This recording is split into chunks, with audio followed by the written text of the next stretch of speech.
So, Murder Mindfully Season 2 returns to Netflix with even more chaotic energy, sharper satire, and a darker sense of humor than its first season. The German dark comedy continues the story of Bejon, the lawyer turned reluctant criminal who is still trying to balance his search for inner peace with a life that keeps dragging him deeper into crime, anxiety, and emotional chaos.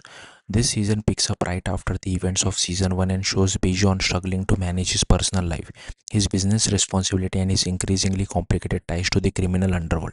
Unlike before, there is slightly less focus on constant murder and more attention on his psychological state, unresolved trauma, and attempts to understand himself through mindfulness practices that are supposed to bring peace but often lead to even more destructive choices. What makes the show stand out is how it mixes therapy like introspection with absurd criminal situations. Bijon is completely trying to stay calm and mindful even while planning or cleaning up violent messes, and that contrast continues to drive much of the comedy. The show also explores how his attempts at self improvement often becomes excuses for morally questionable action, blurring the line between healing and justification.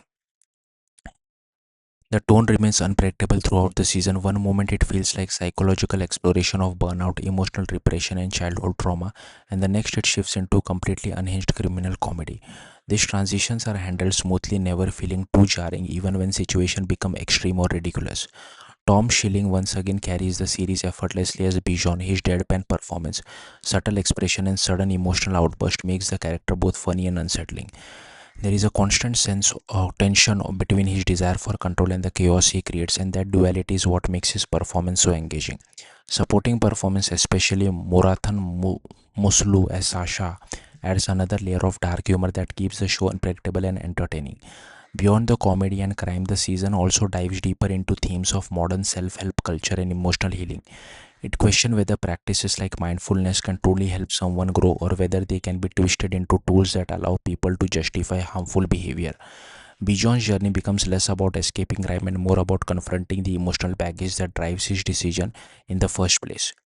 However, the season is not without its flaws. At times, the pacing feels uneven and certain storylines do not receive enough development. Some narrative threads feel slightly stretched or underexplored, which affects the overall tightness of the season. Despite that, Murder Mindfully Season 2 succeeds as a unique blend of satire, crime, and psychological drama. It refuses to become a standard thriller and instead embraces its absurd identity fully. The result is a show that is messy at times but constantly engaging, darkly funny, and surprisingly thoughtful underneath all the chaos.